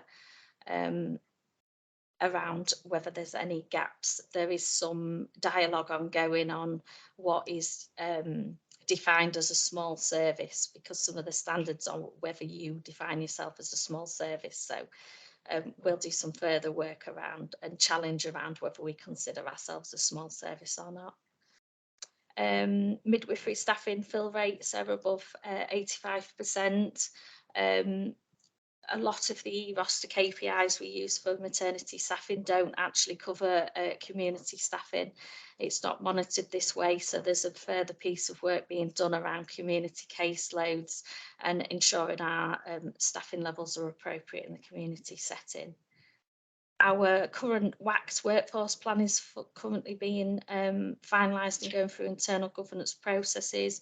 We've had quite a few exciting recruitment initiatives kicked off this month in terms of MSW apprenticeship scheme, offering some funded places for our nurses to convert into midwives. And we've got some more international recruits coming, so the team's very much trying to make sure that our support package for our international recruits when they join in the autumn is robust, and we're doing everything we can to make their transition to working here as smooth as possible. Obstetric leadership, we've still got some positions currently being interviewed for CD for CYP and the O&G lead for Lancaster. Operations from a maternity perspective, our winter period is now. Our challenging months are often August to October. We had started to implement the Northwest escalation policy. However, a second version has come out, so that needs further work and alignment with trust processes and on-call structures. The interpartum acuity tool, which looks at our staffing in real time, has been rolled out for Lancaster, and we're hoping to implement that in Furness very soon. However, there's some bespoke amendments that need to be done from Birthrate Plus as the provider due to the LDRP model of care delivery we use there. I am considering 7-day-a-week matron cover and maternity manager on call cover out of hours, and that's particularly important now we've got the Northwest escalation policy, because there is some requirements for suspensions and closures to be exec to exec conversation. So that will be worked through with Scott, the new coup, hopefully in the next week. Board level safety champions, just to thank Hugh, he's now stepping down as the non-exec board safety champion, and Karen is kindly taking over in September. So I just would like to thank Hugh for all his contributions. Continuity of carer. So we're still awaiting national steer around the final report's recommendations on what the actions will actually be. And this gives an example of an action that's been removed. So initially, when the final Ockenden report came out, there was a request for us not to put newly qualified midwives within their first year of registration into a community setting. That was one of the standards. However, NHS England has reviewed the standard or the action and decided not to progress it, and providing that there is robust preceptorship and support for newly qualified, they are able to go straight out into community. We currently have no newly qualified midwives in community or planning to enter anytime soon, so it's just a note really for the board paper. CNST Year 4, we have met all the current deadlines. The board submission for complete compliance is due in December. We are currently compliant with 7 out of the 10. We have action plans for Safety Action 1, which is PMRT, Safety Action 3, which is ATTAIN, Safety Action 8, which is MDT training. And I would expect that PMRT and ATTAIN will be achievable quite easily by December. MDT training, we'll have to look at the trajectories next month and see if we need any further support in being able to deliver that with the current workforce challenges. All the safety action plans are monitored via the governance assurance group, and CNST Year 1, we have got a deadline for today to provide evidence around our compliance for Year 1, which is obviously 2017. So we're just going through that process with Bridget. This is before they release any further potential funding to help us achieve CNST standards in Year 4. NHS resolution, we have developed an MDT action plan following their thematic review of our early notification cases, and that action plan will be shared in September with the Quality Committee. We had our Ockenden assurance visit undertaken by NHS England on the 20th and 21st of July. We received the feedback on the 11th of August, and you'll be able to see the appendix. There's a matrix that shows their assessment of the embedding of the actions. So it is not about the original actions. For example, there was a request for a SOP. This is more about coming to do the assurances in, do the activities detailed in the SOP actually get done? Is the practice embedded? So that metrics looks at how embedded they feel the actions are. A revised action plan in alignment with their feedback, because please note that some of the visit didn't necessarily just cover Ockenden actions, it did cover other quality assessments as part of the visit. So a revised action plan will be presented to Quality Committee in September. The final Ockenden reports actions are expected to receive national steer in September, along with the publication of the East Kent inquiry. Maternity support programme visit, we had our monthly visit on the 2nd and 3rd of August, and you'll see in Appendix 3 we have managed to show some improvement against the 3 exit criterias. As part of that MSSP visit, we actually undertook a reassessment of our maternity safety self-assessment tool, and you'll also be able to see in Appendix 4 that there is considerable shift towards amber and green actions, which is a much improved position. System Improvement Board deep dive into maternity is due on the 13th of September. Following our governance mapping exercise in July, we have developed a maternity governance improvement plan, which has been shared with Bridget and Richard, and will now go through internal governance processes for sign-off, approval and forward monitoring. Thank you. To rattle through. Thanks. Is there any comments? Thank you. Aaron? Yeah, thanks, Heather. Really comprehensive report and highlighting, I think, some really important areas of progress and listening to you, some real areas of focus over this next 2-3 month period. So that's really, really important. I particularly like the work you guys are doing on workforce development and the IPR development. I think those two platforms of work you're doing are going to be, you know, significant contributors to the sustainability of the improvements that you're looking to make. And one question I had was, I'm really pleased to see the different discipline and the measures of harm that are being applied now to incident reporting. And you did mention that means that there are more incidents now measuring as moderate or above. My question is that leading us to identify any themes that weren't visible to us previously, or any improvement actions that have been initiated or extended as a result of that reclassification or that better classification of the incidents we're seeing? You're on mute, Heather, sorry. Sorry, I think there is, I would say the themes have always been there, but I think there's much more robust triangulation now in terms of really understanding the themes. I would probably say they've always been there. It's more about they're able to identify it more easily and then be able to judge whether the actions that have been put in place are robust and embedded and working.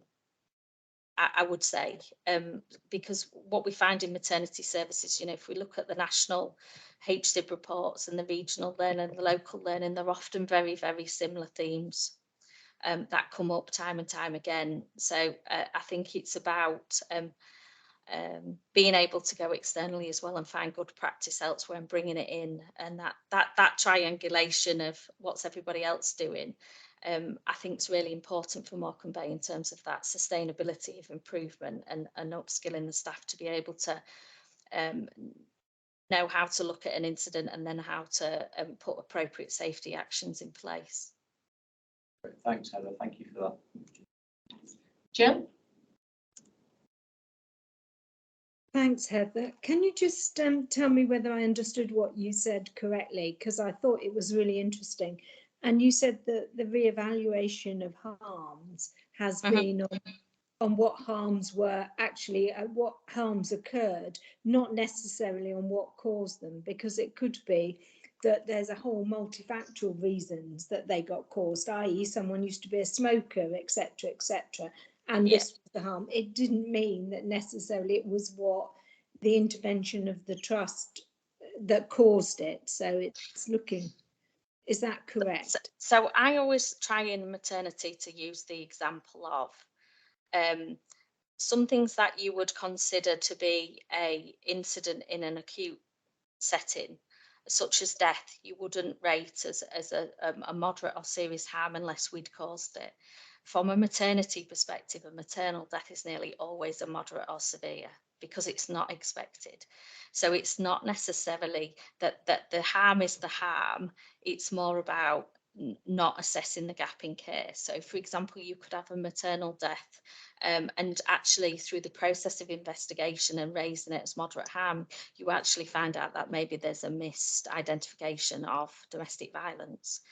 There's still learning attached to that. So in maternity, that there's very much a move around the harm is the harm. It's not whether you've caused the harm, and that there's a robust investigation around making sure that there's any learning attached, that it's pulled out, we learn from it, and then hopefully prevent it happening again. So in a lot of organisations, that's a change in what they normally do. Yeah, and I think you can see that in terms of East Kent and Nottingham. that they've all been through that process where they've recognised that it has to be harm caused, not whether that we've caused the harm. Yeah, and I think that's really helpful because, you know, you often people take a very simplistic look about what we can learn from, and we need to learn broadly about harms, and it's not just interventions that we make, and do that in a no blame culture. And the more we get into, oh well, look, the harms have increased, that's because they were trying to cover up, these things are just so unhelpful. It's so much more positive to take a view about, well, what can we learn, and encourage everybody to learn in a culture where there isn't blame. Yeah, thank you. Thanks, Jill. Thanks for making that important statement. Any other questions or comments? No. Thank you very much. So we'll note the report. Thank you, Heather. Thank you. Going to move on to the integrated performance dashboard. Scott, I believe you're taking us through this. I am, thank you, Chair. So I'm going to coordinate with colleagues through the various sections of the report. So we'll go first at the quality and safety, where Bridget and Jane will talk around mortality review, false and pressure ulcers, and some of the ward level friends and family test data. Bev will then talk through the people section, including consultant recruitment, agency spend, attendance, and our leadership programme. Then to finance, where Tim will talk about amongst the daily financial pay controls and our efficiencies, particularly in the care group efficiencies. And then I'll then turn to operational performance and go through the myriad of urgent care, elective care, cancer and community standards.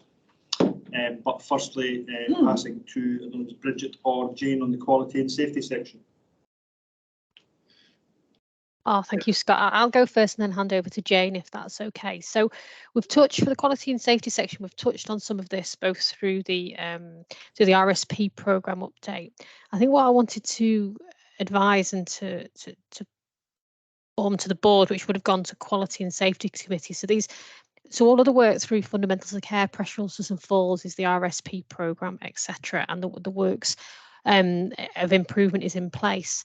What we're really starting to see, though, in terms of the correlation, the deep dives that we're doing on a number of safety measures, and also related to our friends and family test, and also related to our complaints, because I oversee all of those, is actually, and certainly for the month previous, the correlation between particularly accident and emergency and the relationship with both complaints, friends and family test, which is a sustained position of not where we would like to be, and also a link related to pressure ulcers particularly. Now, in terms of the so what and what can we do about that, because it's actually things certainly within our gift. Related to the work around fundamentals of care and also the patient experience review, which I mentioned earlier, and we've reviewed looking at how we look at our complaints and the learning and the themes and how we can still influence and improve that patient experience, because that's really important.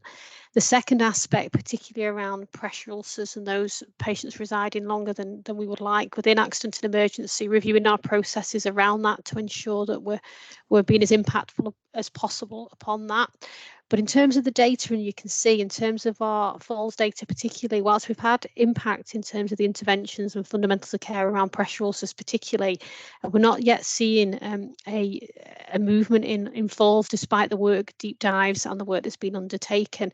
So as part of the RSP programme, we've actually got a fundamentals of care resource or person that's allocated to our programme, and I'm designating those particularly to falls for the next 6 months to actually understand what further we can do in terms of national best practice and how we can influence that. But I think the main thing for me, looking at the correlation between the complaints, and I read every one, the friends and family and accident and emergency, there definitely is a correlation currently for this organisation in terms of the pressures we're seeing in our flow and what we're seeing through the quality and safety. But we are now looking at what else we can do to support that and support our patients and staff within that environment. But I will update, and the plan would be, if we'd have had quality to discuss that there, I will update and bring something through to the quality committee next month related to that. And I'll just hand over to the medical director. Thank you.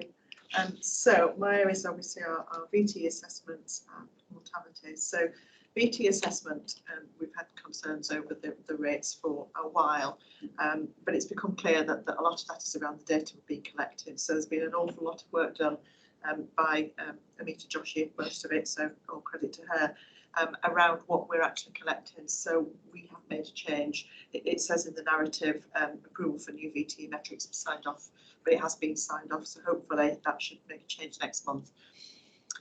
We shouldn't need to collect a VT assessment if somebody is having a local anaesthetic or who is mobile immediately after operation. So once we remove those and we're collecting the right amount of data, that it's much more realistic, and it's around about 86% for the last 12 months and about 89% month on month for the last few months. That's not at the 95% we would like it to be, but we can then evaluate that data better and target those areas that have got the lower areas of compliance. So that's the next step of it. So that really is where we're at with VTE. We will then also move on to the appropriate prescription of either medications or mechanical methods for the VT once we've got the assessments linked a bit more. In terms of mortality, as always, we are right in the middle with our overall trust mortality, right in the middle of expected ranges. And of the things that are alerting, fractured neck of femur has long since been our issue. There is ongoing work with that, which is reporting back to Quality Committee in September for the update on it. There are some relatively pieces of work to do around how we try and ring fence beds, where we place those beds in terms of probably some enhanced support post-operatively, etc. It also links to a piece of work that the ICS are about to start. I just need to make sure who is our designated person leading on that, because the fractured neck and femur pathway is seen as a key pathway across the ICS in order to enable lots of the trauma and orthopaedic recovery and the other improvements to take place in the wider. But the care group have got 4 task and finish work streams that they are taking. So that was really my update for those. If there's any questions. Do you want to do questions by section, Chair, or at the end of the IPR? Should we go to the end of the IPR? Yeah, thanks, Scott. So I'm just going to run through some of the things that are listed in the exec summary with a couple of additions. So we were looking at reporting quite a high vacancy rate for consultants at around 17%. With some robust plans to recruit, we know that's dropped already to below 15%, and we are continually reviewing the plans that we've got in place, including revamping the way that we advertise our posts, what we do around creating welcome packs, etc. So I'm hoping that what we'll come back with to the next board and subsequent boards will be to see that rate reducing significantly. And we've got some dedicated resource now in terms of what will become a medical staffing team to support that recruitment, support the care groups in getting some of those vacancies filled. I think the next thing I would look at would be the attendance, because although this data is a little bit old, it does give a backdrop to where we were, 2-3 months ago in terms of the surge in COVID and what we were needing to do in terms of some of the agency backfill spend to cover that. We now know that the sickness rate is back down to somewhere around the 6% mark as we're looking at it. From personal experience, that is still relatively high for an NHS trust. And we would want to try and look at that little bit more. I think I'll look at that with the team to understand what we've got in place, particularly as we revamp the wellbeing offer. So at the moment, we're looking at an employee assistance programme, the site, what that's populated with, how we support people through numerous, wellbeing activities, what we are doing around supporting financial wellbeing, which is a massive challenge for us now, and what else we might need to do as we work with staff to understand how we can respond, I think, more quickly to, you know, we've almost got a gathering storm of winter pressure and economic pressure on everybody's household, and keeping people well through that is a real mighty challenge. The other thing I would point out to the board is that the COVID rules around sickness absence have now changed, and we've got about 20 people at the moment who have got symptoms of long COVID, and we need to work with them to understand what they will be able to do and how we can engage them back into work and support them back into work where possible. But any new occurrences of COVID will be treated under the normal sickness absence rules as we move forward, I think, from September. The other thing I probably wanted to raise, I think, in terms of general turnover and the sort of general challenges, is that we are seeing a significant increase in the number of retirees coming back into the organisation. We predicted this. We've got an ageing workforce, and we predicted this, but it is a significant number. And what we've got to remember is, of course, they don't come back on full-time hours, but they come back with huge amounts of experience. And I think we've got to look at that to be an even more welcoming mat, I suppose, to get people back into the organisation. I suspect the economy will help us, but it's knowing that we are providing employment opportunities that are suitable for what people are able to continue doing as they continue to work later in life. So we'll keep abreast of that, but at the moment I think we're getting something like 20 or 30 people, between 20 and 30 people who retire and return. The trajectory on the leadership programme, which is part of the RSP, looks like we're on track. We've got a number of places booked, and I've asked Matt to start the evaluation of the programme to understand when we get close to that 1,500 target, which we've been challenged with, to understand what we need to do to sustain that programme, adapt the programme to ensure it's contextualised into our own setting, but also how we are able to do that against the backdrop of what's going to happen, you know, October, November, right way through to March, how we work sensibly with the care groups to achieve that. And then the final bit, I think, from this report would be to recognise that CPR training is still dipped. We're still not getting back to, I think, what would probably be the pre-COVID numbers.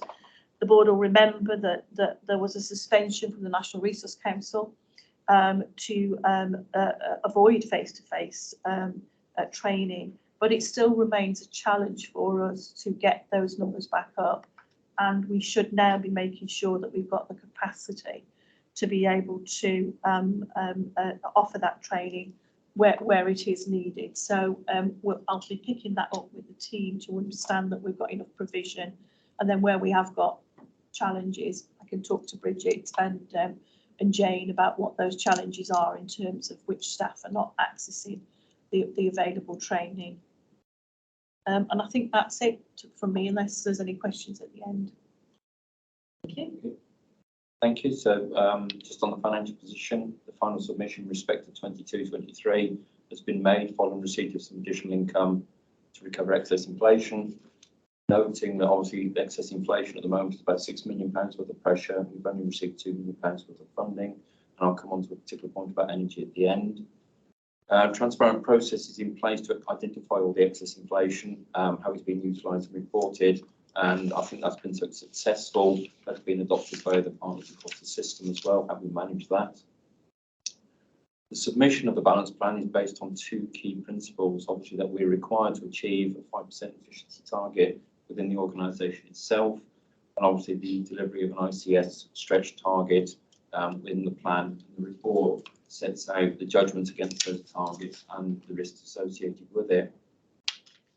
Saying that, at the end of month 3, the trust is reporting a planned deficit of 4.2 million, which is 0.9 million below target. Very similar picture appearing for month 4 as well going forward. So we're sort of bubbling on that nearly target. That reflects some of the issues that obviously Bev's related to about paying agency spend over the first quarter. and most critically reflects the trust response to operational pressures where it not meeting criteria to reside, which obviously again is a particular issue. Trust is very involved in progressing the system roadmap, so working across all our other provider collaboratives and system providers going forward. Obviously, how we deliver that ICH stretch target fundamentally through collaboration. Obviously, the position we've reported reflects the assessment of those benefits that are coming from the system as well as from our own organisation. We're also looking at the utilisation of capital programme as well, because that's a very limited resource, and how we can have better utilisation and return from that. Specific reports are being prepared at PCB and ICB level, and they will be presented at the Finance Performance Committee going forward. So we've got not only our position, but the wider system position. Whilst we have some slippage in year-to-date savings targets, those are being made up by non-recurrent savings. So in theory, we're making really good progress for the year. Obviously, a lot of the savings are profiled towards the back end of the year. So obviously, we'll keep updating the board going forward. Obviously, we are working with the care groups to identify further savings on an ongoing basis. And you might hear phrases such as in the hopper, etc., being used as to say what's available. So basically, the programme is going to be reinforced with the establishment of a monthly executive-led financial improvement group in terms of reference that coming out in the future. Capital programme appears to be behind profile, but there are a couple of delays in relation to national approval of the Elective Recovery Fund and Community Diagnostic Centre bids. We have got news now the Elective Recovery Fund approved 7.6 million has been approved. Work is already ongoing here, mainly at Kendal. So obviously that is continuing through August, so we'll start to see that stepping up. And fingers crossed on a fair wind, our £20 million for the CD, stop using acronyms, Community Diagnostic Centre is due at the national panel tomorrow, subject to a call I can need to make this afternoon. So obviously that will be a real good coup if we can get that one as well. Jeff, I'll just bring you back to one particular point. We've all seen the headlines regarding electricity prices. Our contract is up in September, so obviously you are at risk. Current price is £47 a megawatt. Prevailing price at the moment is £206 a megawatt, so a fourfold increase. Given our consumption, that's part of that pressure I referred to before, approximately £2 million. Now, it's a volatile market. Obviously, the prices are up and down, a bit like a pillar's elbow. So with procurement, we've reviewed the national frameworks from BIU, Crown Commercial and Inspired Energy. We've met the partners, we've taken expert advice, and obviously a further paper will follow through to TMG and EDG for a compliant route to market. We're going to enter a risk-managed energy consortium for a 3-year period. The alternative option would be to fix it for 6 to 12 months. Obviously, that's got risk if prices go up or down. So basically, the consortium, I use the phrase a broker. So in theory, you're buying blocks of energy at any point in time. So if you see the price is lower in 12 months' time, you almost book it there and then so it's a broker sort of type approach. So obviously that gives the trust assurances the opportunity to purchase electricity over a longer period rather than short-term flux. So we'll avoid that one hit at this point in time, given, as I say, the volatility of the market. So the recommendation is basically we go to that risk managed energy consulting approach. Obviously, further documentation will follow through that to try and mitigate the cost. But we're also including in the management paper basically a bit of a cultural change regarding energy usage, and obviously a drive within the capital programmes which is inbuilt to the national bids now for energy efficiency. So hopefully as we invest further through the capital programme, we can drive that efficiency measure to mitigate some of the costs. So that's basically it, Chair. Thank you for the time. Thank you. So operational performance, I'll give the usual headlines and then maybe a couple of emerging risks. So firstly, urgent care. So several colleagues have referenced the significant and sustained pressure in urgent care. You see on page 123 of the pack now really the last 9 to 12 months of sustained special cause variation in our 4-hour performance and indeed 12-hour performance. That's sustained into the last 2 months also, so beyond this reporting period. and we continue to underachieve against the 4-hour standard. You see there's an important comment at the bottom of page 123, which is that our attendances at our emergency departments are 12% higher than they were in the pre-COVID period. You'll know that most organisations model an annualised uplift in ED attendances of around 3%, the highest up to 5%. So to see a 12% increase in that is significant at one end. Meanwhile, at the other end, the well-rehearsed argument here of not meeting criteria to reside, if you look back 12 months, we're now at double the levels that we were 12 months ago, at 138 yesterday, compared to less than 70 12 months ago, on a number that should be around 30. So we do have an issue. I will come back to that in the mitigations and actions. So we do see an inflow issue and an outflow issue that, of course, congests our emergency department and manifests in this report of performance, but in the important point Bridget makes in some of the potential for hospital-acquired harms and patient experience. To the cancer performance, our 2-week wait performance continues to hover at that 90 to 93%, with our issues being in the key pathways of upper GI, gynecology and colorectal, as they are across not only the ICS but across the country. The 62-day performance is at 58% with a trajectory towards 69%, and we do see an early line of sight to certainly achieving beyond 60 in that. And if we do collaborate, particularly in the colorectal space, then that we hope that is what will increase in the face of what is a record increase in referrals in cancer of around 120 to 130%. We see a deterioration in our diagnostic performance. Bev mentioned encouragingly, sickness absence is normalising, albeit to the upper end of what we'd reasonably expect in this reporting period. Then we did see significant, so hundreds, not scores, of patient slots cancelled due to sickness absence. It's pleasing to see that that's reduced, but there will be a lag in that diagnostic performance catching up, albeit we should be encouraged that our diagnostic performance is 115% against the pre-COVID diagnostic performance.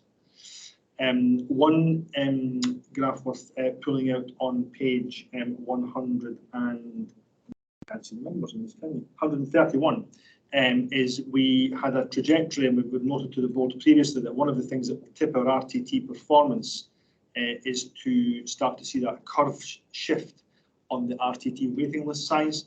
And I'm pleased to say that in the last 2 months we've seen that reduced by 300 patients. So it feels like that's at the point, all other things being equal, of starting to reduce that RTT waiting list size, which then with lag will result in improved RTT performance. So there's an early sign of encouragement there.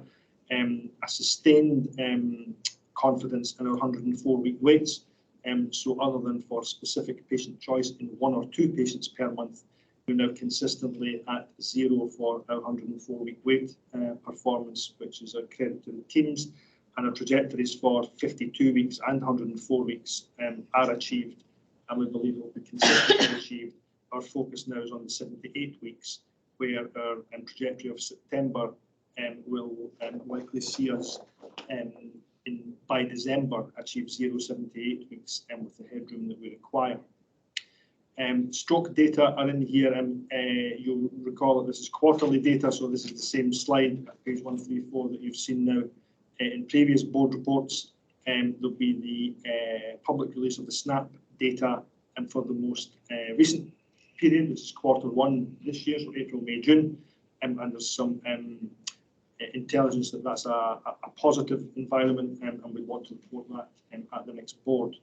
And we should always focus on page 135 at our sustained and positive community response. So I think we see significant pressure on scheduled care, and we see some shoots of light in elective care, with some sustained good performance and work to do at various chunks of the waiting list, which then obviously mirrors onto cancer. Emerging risks and mitigations. There is the national issue with a local flavour to it of some consultant working arrangements and pay arrangements as suggested by the BMA, and there's ongoing work around that, and as you'd expect with scoping whether or not that may have an impact, particularly on our elective recovery, and if so, what we'll do to mitigate that. And all of the exec team are around that on a very active and daily, if not weekly basis. We have seen some fragility in our estate as it relates to theatres, and we believe that we're in and out of that at this point. And then not meeting criteria to reside, the board had asked specifically last time for a comment on that. So significant work has gone on in the last period. We've had sessions with our colleagues in the local authorities. There's been formal communication through the Trust Chief Executive with the local authority Chief Executives. We've had meetings with colleagues in NHS England Region and the ICB, and there are further sessions organised. It would be fair to say that it is, other than tendencies, it is a significant issue, likely the most significant issue for our performance, quality and safety in urgent care. At this point, we'd be unable to confidently assure the board of a plan to reduce that 140 down through 100 towards 60 and less. But we've got a number of meetings with colleagues over the following days and months, days and weeks, sorry, to have a plan for that. We will need to have a plan for that. As you'd expect internally, if there is not a sizable or prompt enough plan for that around our system, and then we would want to have internal contingency for that. So we're working with colleagues on what we could provide in partnership in the community space, be that residential or domiciliary, and as a plan C, if you like, what we could feasibly do, albeit very difficult, to create additional inpatient NHS capacity should we find the not meeting criteria to reside issue unresolved. So none of that, of course, is the third party that problem. This is absolutely a system problem, and it's a wicked problem. But we want to come back next time with a more granular appraisal of what we will see not meeting criteria to reside become in October through March. And that concludes the integrated performance report. Happy through you, Chair, to take any questions. Thank you, Scott. So we'll start to take questions. We'll start with Jill. I think I picked this up at the last meeting about the stroke data because, of course, it's old data, but I am pleased to hear that that it looks better for the next set of data going through. Particularly some of the big risks areas, and particularly at RLI, is there any more information you can give us about, because looking at this data, it is not very good. And has gone a bit backwards. So is there any more data you can give us on how early we're picking up the stroke, the issues of concern with stroke? Because we've also heard that we've gone to the Care Quality Commission to ask to have the Section 31 removed, but you wouldn't do it on the data that we've got in front of us. So is there more you can assure us, give us evidence on why we'd be asking that? Thanks, Jill. Scott?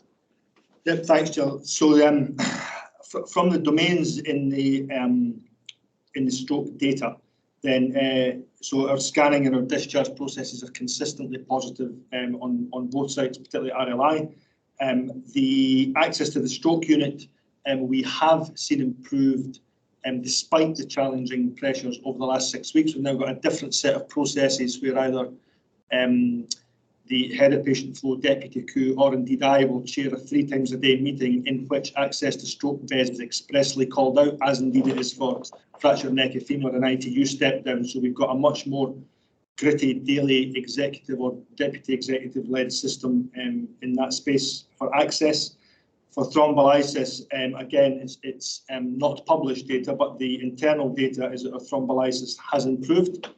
And then for therapy, given that domains 4 through 8 are largely therapy driven, We will have a more material resolution in December when we see the bespoke therapy space deployed at RLI, which will be new and will almost by definition increase those scores. But in the meantime, as part of the weekly governance we've now put in to recover the RLI stroke scores, there is a therapy hours conversation. So I and the team will have a weekly sight of how many minutes we deployed in therapy last week and how many more we're going to deploy this week and how. So what I guess in summary, some domains that are consistently good, some improvements in access to stroke unit and thrombolysis, and some change in process, particularly in the therapy space, that I believe will see us improve our local data in September and October. Be pleased to see it. Thank you. Thanks. Any other questions? Alan? Just a quick chair. So Tim's update on the proposal to engage in a different way in the market for energy. Obviously, I think in terms of our financial position, that's probably our most volatile area. I mean, we're talking millions of pounds difference between funding. So I'm really pleased to hear that we've taken the right advice from the professionals in the market with a proposal that's come through here, which I'm happy to support. I just wanted to make the point that in terms of that recommendation, it will still have to go through due process through the delivery structures that we have internally and the contracting processes. So just to make that point on due process around that recommendation. The second point I'll make is around the cost improvement requirements or the stretch targets that we've got in front of us as an organisation, as a system to hit that financial plan. Tim articulated really well where we are with what would have been the national stretch target for any provider at 5%. Really pleasing to see progress against that, but our perennial Achilles heel is that we make good shortfalls non-recurrently, which just means it makes it more difficult next year.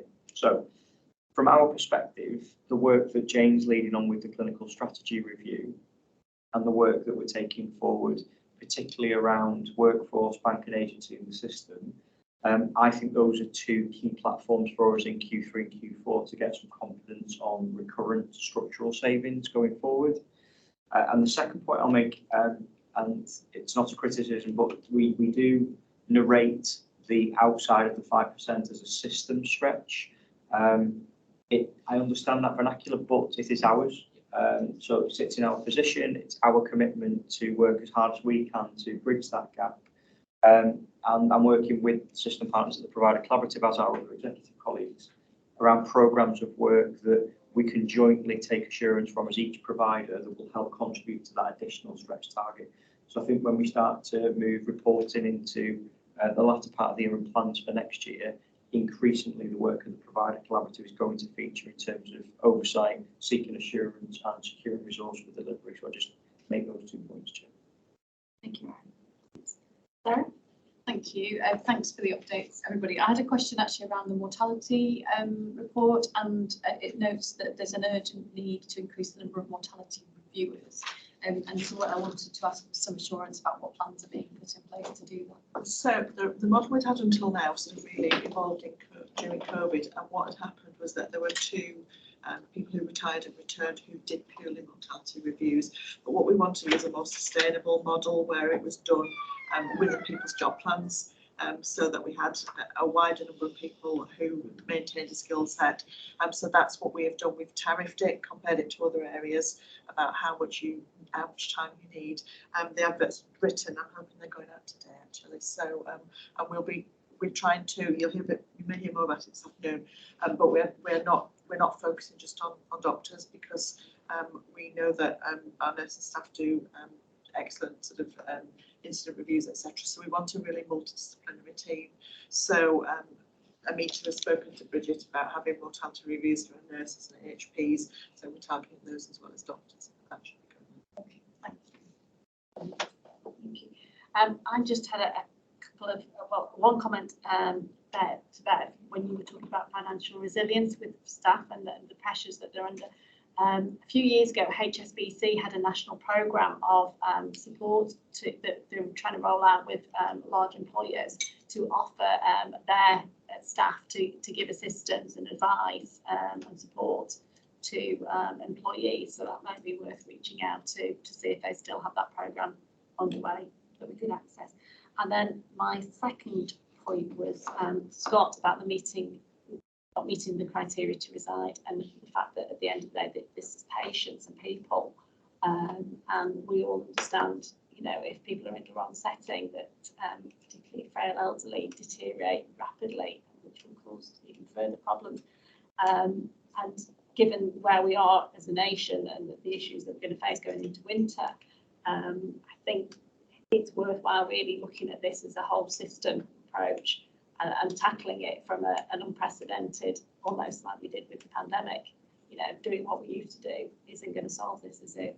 Because it's so large. And when you consider that in our ICS we've got 3 localities which are assessed as having the most exposure to fuel poverty, the increases and in fuel, in food, and also have the poorest housing in Blackburn, Burnley and Blackpool, I believe. You know, so the effect that they're going to face is even greater than the rest of the country. Richard? Just on that point, Chair, just to assure you that myself and Tim serve on the Financial Wellbeing Thinking Group that's trying to find ways to help support our staff during this difficult time that we're about to see happens from the October onwards. Thank you, Richard. Okay, any further comments about the IPR? No, okay, so we'll note that and we'll note the work being done. Moving on to item 100, minutes and 3A reports. So for the audit committee, first of all, the 3A's report is there for all to read. I would just highlight that the auditor's annual report identified significant weaknesses in the financial sustainability and governance, which again we've heard of through lots of areas this morning, and Aaron alluded to this is the issue that we face with having non-recurring savings year after year. We now are left with a significant underlying deficit, which obviously is going to take years to tackle, but we do have plans in place now to get to the bottom of that. Over to Steve for the Finance Committee. Thanks, Chair. Nothing to add to the 3A report in the pack, but I think Scott just wants to table the oncology estate plan business case, which the Finance Committee supported at its last meeting. Thanks, Steve. So, is there anything you want to highlight there?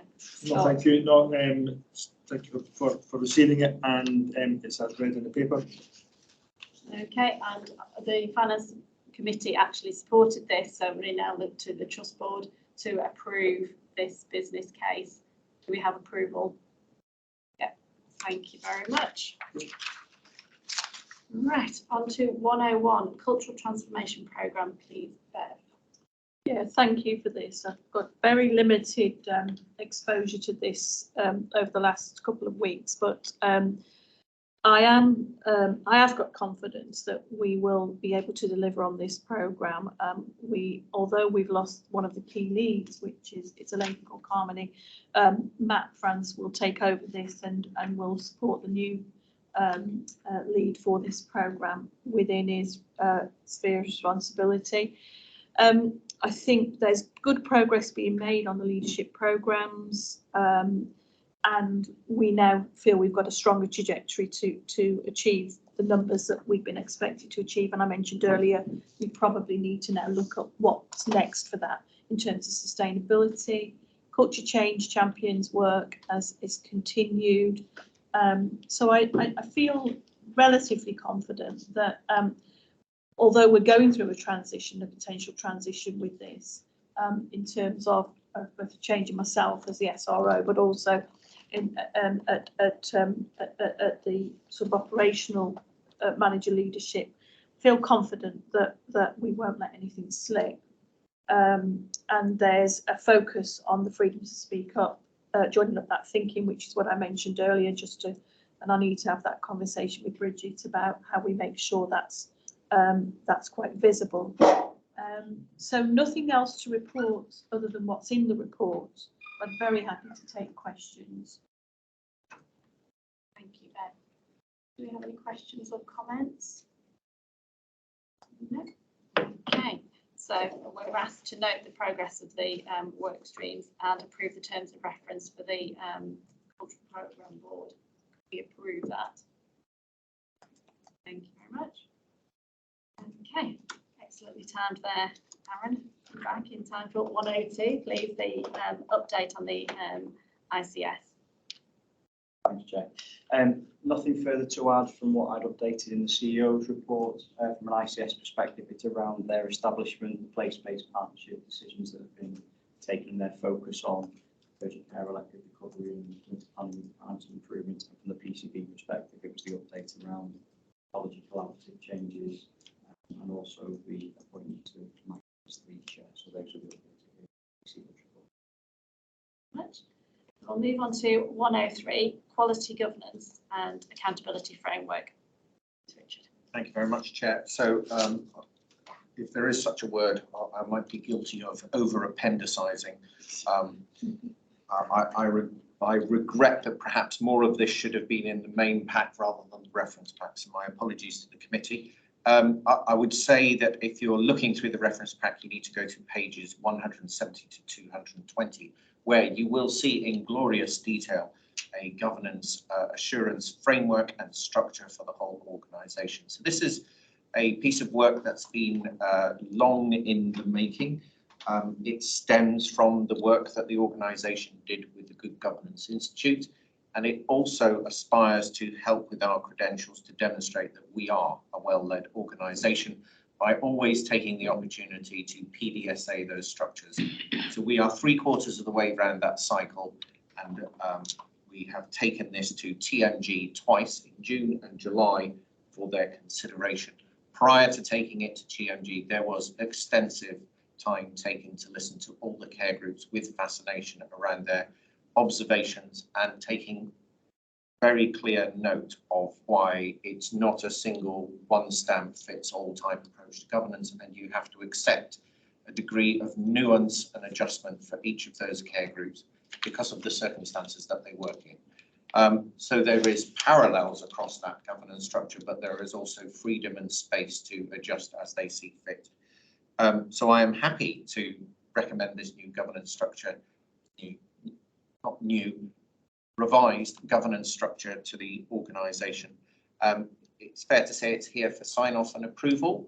We are optimistic that you like it and have therefore started to do some of the groundwork over the course of August. Happy to take questions, Chair. Thanks, Richard. Do we have any? Oh, Sarah? Stop. Thank you. I thought it was really well written, Richard, actually, and I also I found the organograms of how the ward to board or structure works, actually, because I was asking questions at audit last week about how some of things fit together, and this actually answers. You'd left the room at that point. Some of these things fit together, so I found that incredibly helpful. And I just had one question, and I wasn't sure if it was an appendix or a core part. In the template chairs report, it suggests that the feedback is via positive points to note and negative points to note, and it doesn't refer to the 3A's approach to reporting. And so I just wanted to ask about that and how that fits with that approach. It doesn't really. I think we're suggesting a return to chair's report rather than you would have dual running 3A's and also a chair's report. But we could adjust the chair's report so that you would see those 3A's embedded in there rather than just abandoned, because I do think there's a lot of love for assure, advise and alert. I don't alert often. So I think there's a lot of love for that model, so we can adjust the template so that there's an opportunity for people to describe it in those terms. Yeah, I feel that would be quite helpful. Yep. It feels like that's been a fairly recent shift, so to abandon it. And with the care group I buddy with, I know that they use that as part of the meeting structure just to help think about those things coming and how they escalate. So I think that'll be helpful, but not suggesting a separate report. Okay. Thank you. Any other questions? No. Aaron? Just a quick point, Chair. So we have been on a bit of a journey the last kind of 12, 15 months on governance, rightly so. And I'm pleased that we've had the discipline to kind of reflect, as we said we would, and change where we thought it wasn't working quite as effectively as we'd like. I think Richard's point of it being mature to include a governance review as part of your normal business is right. I'd like us to try and fix and work with this one for at least the next 12-month cycle though, so we get used to the new way of working.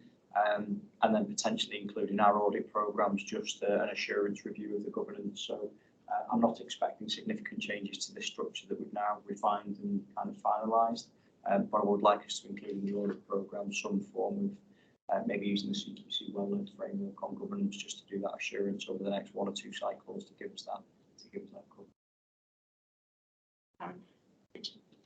Thank you. I quite agree with what the Chief Exec says.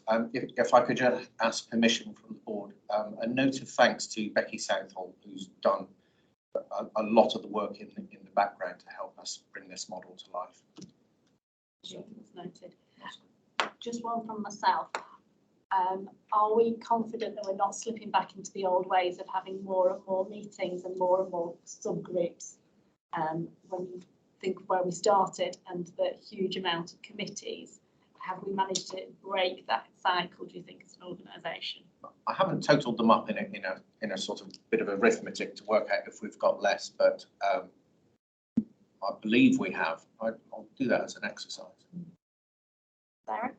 Right. So I think we've worked with Richard and the team around the implementation of this, and I think this is actually stripping out some meetings at care group level, because one of the reasons and one of the sort of things that came out very strongly from that listening piece Richard articulated was around the duplicate reporting and things like that. So it's actually what was coming across from care group triumvirates and other groups was perhaps the number of meetings had gone down, but individuals were having to attend more.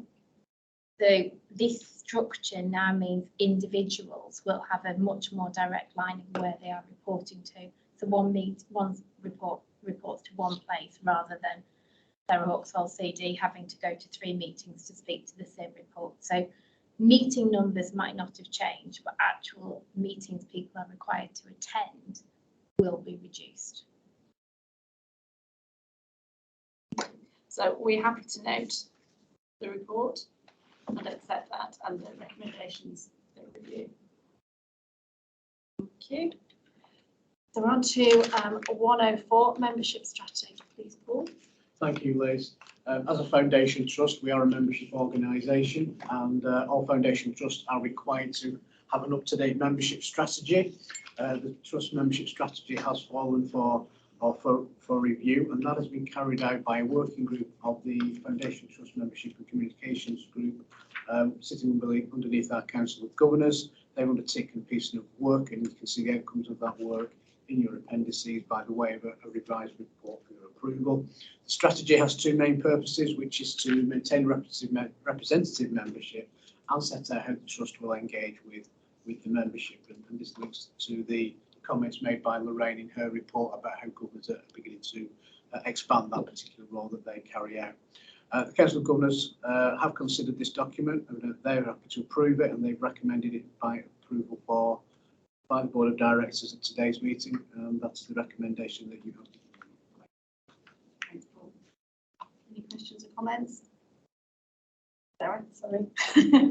Just one actually, which was just to ask under the sort of final section of it, I think it talks about how it will be reviewed, and it says that they will establish some criteria to monitor success, and I think I'd welcome understanding what those criteria are, and then seeing how it reports back against that next year.